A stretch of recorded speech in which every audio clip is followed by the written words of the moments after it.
Pengembaraan dua orang sahabat di Gua Sakti. Harith dan Maya ialah sahabat baik yang sangat suka mengembara.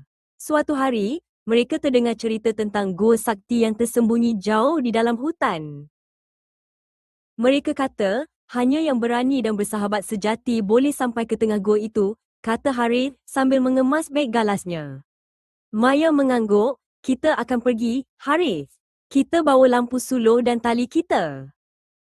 Pintu Gua Sakti sangat gelap dan besar, seperti mulut gergasi yang tidur. Harith menarik nafas dalam-dalam.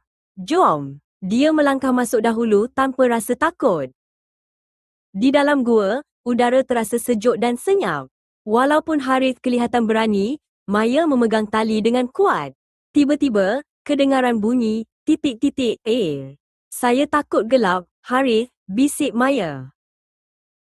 Mereka sampai di hadapan jurang kecil yang berbatu-batu dan licin. Macam mana kita nak lintas? Tanya Maya. Harith memerhatikan jurang itu. Jangan risau, Maya. Kita guna keberanian dan akal kita. Harith mengikat tali pada batu yang kukuh, lalu perlahan-lahan membantu Maya melintasi jurang. Sebaik sahaja mereka berjaya, dinding gua mula berkilauan. Cahaya biru dan ungu bersinar dari kristal-kristal di siling. Di hadapan mereka ada dua lorong. Lorong pertama berkilau-kilauan seperti emas, tetapi kelihatan tidak stabil. Lorong kedua gelap, tetapi jalannya rata. Harith ingin cepat memilih yang berkilau. Persahabatan bermaksud mendengar nasihat, kata Maya. Mereka memilih lorong yang selamat. Walaupun gelap, mereka memegang tangan erat-erat, berjalan selangkah demi selangkah.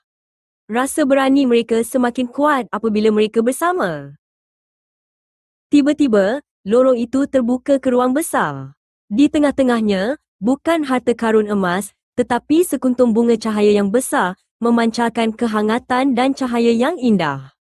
Ia menerangi setiap sudut gua.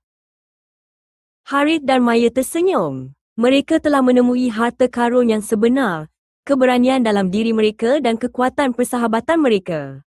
Mereka keluar dari Gua Sakti, bersedia untuk pengembaraan seterusnya.